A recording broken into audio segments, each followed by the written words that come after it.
So I wanted to do this video refuting another one of Wes Huff's videos, and this one is titled Why I Don't Recommend the King James Bible. And honestly, the reasoning that he gives in this is just so ridiculous. I mean, again, it's really hard to take somebody like this seriously, and yet he gets so many views on YouTube. And as I said in the previous video, he's being promoted by a lot of people. And it's like these arguments are very surface level nonsense that any King James Bible believer would tear apart in seconds that's educated themselves and understands the issue very, very well. But with that being said, let's go ahead and jump into the video because I'm just going to show a couple of things here. Because he's just wrong in so many areas and it's very, very evident. So let's jump right in. I love it because it's beautiful, because it has been a translation of the Bible that has edified millions of Christians around the world for literally hundreds of years. Most of the Bible verses I memorized as a child come out in KJV English. In fact, when I recite Psalm 23, the Lord's Prayer, or Hebrews 12, they come out of my mouth in the King James. Now, that might not be what you would have expected if you saw the title of this video. Why, if I grew up on and loved the King James Version, would I then make a video with a title that says that I don't recommend it? Let me help explain a few things. My academic study has a number of crossover disciplines, one of which is called textual criticism. Textual criticism is not criticizing the text, but rather the study of the original text of an ancient It really comes out to criticizing the text. document, in this case the Bible, and comparing the manuscripts, those handwritten documents that have survived until today, to find the mistakes that were made by copyists, scribes, in the text as they copied, whether intentionally or unintentionally. The goal of biblical textual criticism, then, is to examine these ancient handwritten copies for the purpose of determining the exact wording of what the original looked like.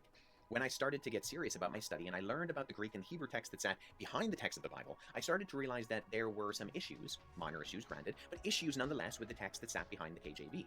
Now, these issues wouldn't lead you to come to any different conclusions theologically or doctrinally about the content of or the teaching of the Bible, but there were some places that looked slightly different in modern translations done in 2022 than they do in the King James done in 1611. Nonetheless, the primary reason why I don't recommend the KJV to the average person isn't necessarily because of the issues regarding textual criticism and the text that lies behind the translation. Yeah, because if you touch that, let me show you, brother, in this chart, just so we can understand what we're talking about here. Textual, if you want to go off of manuscript evidence, you have no argument. It's as simple as that. So let me minimize this just a little bit to show this. Again, we have the two trees here. So we have the Alexandrian manuscripts, which is where all your new versions are coming from, these manuscripts right here. And check out the very top. Let me see if I can zoom this in a little bit, get this bigger for you, brethren. Only 45 manuscripts, right? Look over to the traditional text line of 5,210 manuscripts from Antioch to the Apostles, to the original New Testament manuscripts, 30 to 90 AD, Syrian manuscripts. I mean, you go all the way down the tree. It's quite clear who the winner is in this fight. It is the Textus Receptus, and then by extension, the King James Bible. Again, the King James Bible is God's word in the English language for English-speaking people. And again, it's just the manuscript evidence in the history is uncanny. The other manuscripts, again, Westcott and Hort, their Nestle-Aland text. Again, you have all these crazy, the Dewey-Reams text. You got to understand that first and foremost, Westcott and Hort, the Nestle-Aland text had Unitarians sitting on the translation committee, people that are basically Jehovah's Witnesses, that were absolute heretics, denied the Trinity, and they're messing with the Greek text that underlie these new versions, starting obviously with the Revised Version in 1881. So again, you already have a big problem there, especially with Jesuits sitting on the translation committee. Again, that's where you get the Jesuit Dewey-Reams text of 1582. The Alexandrian manuscripts, Vaticanus Sinaiticus, again, and this goes back to Origen, and Origen is very much a very heretical early church writer. You study what he said and things like that. He was quite evidently a very serious heretic. A lot of issues there that I won't get into for sake of time. But again, 45 manuscripts on this line and 5,210 manuscripts on the other line. So quite clearly in the arena of manuscript evidence, the King James Bible always wins. And it always will continue to win. That's why we have the King James only movement, because we understand that this is far more supported and faithfully kept by the church compared to this corruption, these Alexandrian manuscripts, only 45. They claim that these manuscripts are the oldest and best, but the thing is Vaticanus and Sinaiticus have not actually been chemically date tested. You can fact check me on that if you don't believe that. They have not been chemically or scientifically date tested, so these dates are assumed dates. They are not real. They are not factual. Very important to understand there. So let me go ahead and close this and we'll continue this video. That is important, don't get me wrong, but textual criticism is one of the most complex and demanding academic fields there is, and so I can't really fault lay Christians for not understanding its sometimes convoluted complexities, unless someone can read the Greek or the Hebrew and has the comprehension. I think we understand it pretty well. That chart pretty much seals the deal, and that's why, again, scholarship and everything, like, King James Bible believers don't take these guys seriously because they're arguing for manuscripts that are in a minority. They claim that these manuscripts are oldest and best. They've never been chemically date tested. Again, lie after lie, misrepresentation after misrepresentation. Who would take this stuff seriously? And that's why it's my prayer that people watching this for the first time would understand, if you're new to this issue, you need to study it because, again, what you're hearing from scholars is misrepresentations about all these things. Again, the manuscript evidence supports the Textus Receptus and the King James Bible far more than these manuscripts that are assumed to be older and better that have not even been chemically date tested. Major problems there. Again, you got to think about these things. And time to sit down with me and examine some of these things. I'm only going to truly get so far. There very well might be a time and a place for those kinds of details. But if I don't have that time or that place, I think there's another... Let's skip around here. How will anyone know what is being celibly? Okay, I want to address this. He brings up this scripture to say this is why we should update languages and have new Bibles. First and foremost, 1 Corinthians 14:9, the context right here has having to do with the early church speaking in tongues, other languages, and the spiritual gifts. It's not saying that because of this verse you need to go and update your Bibles or anything like that. Like, that's a complete private interpretation that he offers in this video, which I think is just really, really weird. Trying to use the Bible to say that you can correct it, that's kind of hilarious when the Bible literally says at the end of Revelation, you shall not add unto the words of this prophecy. Taking verses out of context to use them for your justification of updating the Bible, you better watch out with that. Will anyone know what is being said? For you will be speaking into the air. In other words, edification. He goes on to quote Tyndale. Life, and that he would be gifted years of long living. His desire would be that the boy who pushes the plow in the field would know more about the Bible than he, a biblical scholar, did. This has always been the goal of Bible translation, to make the Word of God intelligible, understandable. And now we have it intelligible, understandable in the King James Bible. Again, it is not that, I mean, if you get stuck on a word in the King James Bible, just look it up or do a word study in your Bible and find out the theological implications of that word. It's a very wonderful thing. Doing word studies in the King James Bible will reveal so much truth to you. I've done several of them on this channel so you can see what I'm talking about. I did a study on the word pride and uncovered very much more deeper meaning by examining the scriptures surrounding pride. There's a lot to it. The King James Bible is meant to be studied. Every word, every jot, every tittle. It's meant to be compared, rightly divided, and understood. I mean, you don't need to worry about going to really... You can go to a dictionary if you want, and you'll see that, again, these words are not archaic by any stretch of the imagination, which is what he's going to get into in this video, because, again, this is another one of his surface level. It's an archaic word arguments, and again, this is stuff that, honestly, brethren, if you're a seasoned King James only believer, you will eat this for breakfast. And clear to the average person that they may learn, study, and grow spiritually and intellectually in it. To difficulties that God... I don't eat breakfast, by the way. You might. I got a joke sometimes, right?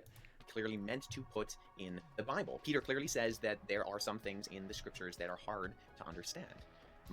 See, there we go. He quoted that verse. That verse right there in context, that's about Peter referencing Paul's writings that are hard to be understood because he was unveiling mysteries and the importance of imputed righteousness, his writings about the rapture. Yes, they were hard to be understood by the early church, and there were those that were wresting the scriptures to their own destruction, misunderstanding what Paul was trying to tell them.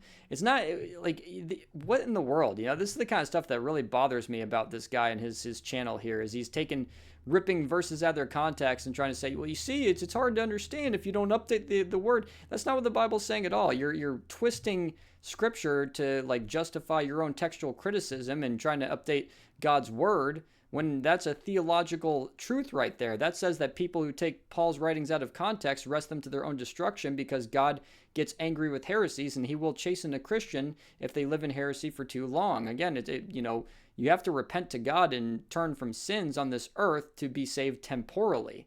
I want to make that very clear that I'm not talking about eternal salvation. I'm talking about temporal salvation. If you stay in sin on this earth, willful sin, and don't repent and don't talk to God about it, don't have a relationship, he will chasten you and kill you on this earth. Again, it's a fearful thing to fall into the hands of the living God. Not eternally, but temporally. Grievances with the recommendation of the KJV are with difficulties God didn't put in the Bible. Difficulties due to the evolution of language itself. And there aren't just dead words, that is, words that we don't use anymore. No, you don't know. And this is one of my main reasons for not recommending the King James Version. Follow him. But if Baal, then follow him. Okay, so now we're in the, let me go back. I'll get some context here just so let him talk a little bit.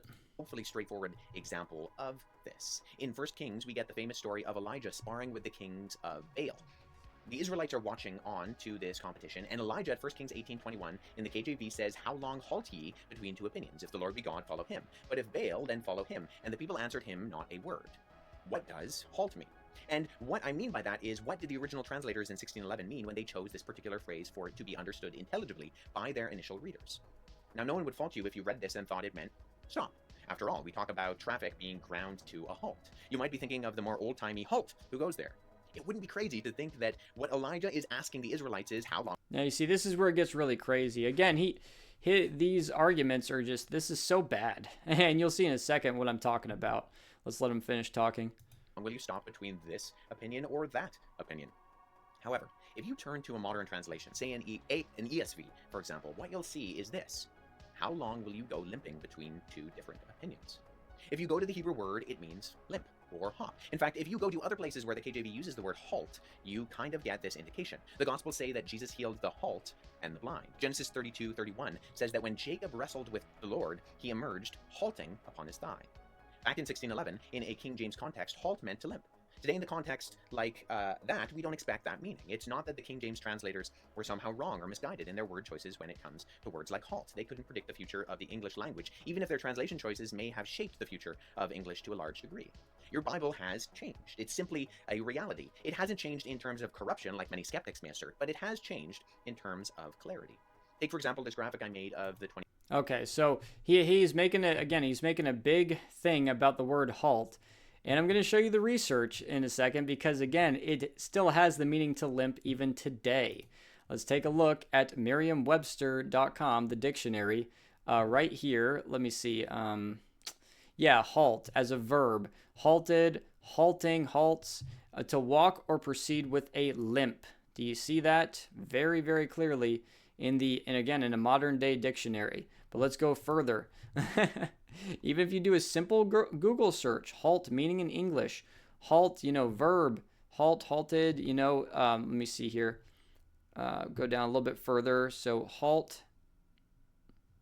Yeah, halt of a person having a physical disability. You see that right there? Again, it's used, and let's go down even further. So again, verb, halt, third person present, halts, past tense, halted, gerund or present participle, halting, walk with a limp. He halted slightly in his walk. It still quite clearly means to limp. But let's go further. Webster's 1828 dictionary. To limp, that is to stop with lameness. Oh my goodness. Oh man. And again, this is really good too because to stop with lameness. I want to make that very, very clear. So yes, limp very much has always meant halt. It's still in use today. Let's go to another source. Again, right here you have halte in Danish. That literally means it translates to limp in another foreign language. What the problem is? I mean, my goodness, this guy is just out here getting promoted, and I hear people even talking about him as if he's some great scholar, and he just knows so many things. He's such an intelligible person. These videos are ridiculous. I mean, any brother who's even read just a few books on the King James only issue can easily pick apart what this guy is saying right here. It's absolutely horrendous. Again, and we'll even go to link.com. You'll see right here in Danish, halte translates to limp. Very easy. Very simple to understand. I can't, again, these guys that just come out with this stuff and this, essentially this propaganda to take your faith out of the King James Bible, they have no argument. This is a non-argument. The fact that this video has so many views just it's so mind-boggling. Again, this video has over 394,000 views over the span of 3 years. That's 100,000. That's roughly like 300. That's about 150,000 views a year, roughly. So again, and so many people just eat this stuff up as if it's gospel. And the thing is that this has been debunked, and the evidence is right there in front of your face. I mean, my goodness. So again, just doing another video on this guy, and how, again, that you brethren out there, those of you who are King James Bible believers, you don't have to worry about this stuff. You have God's word in the English language for English speaking people. And even if languages quote unquote become updated, the words still have their meaning in English. You can still see quite clearly, even from the context of looking at your King James Bible, what halt truly means. It's not that hard. You can do word studies. You can break out even your modern day English dictionary, and it'll show you exactly what it's talking about. So no, this is a non-argument, and this is not a reason to be against the King James Bible. And I love that he didn't bring out anything concerning manuscript evidence, because as I showed in the chart, it refutes their whole position, and it always will. So with that being said, that is the end of this video. The grace of our Lord Jesus Christ be with you all. Amen.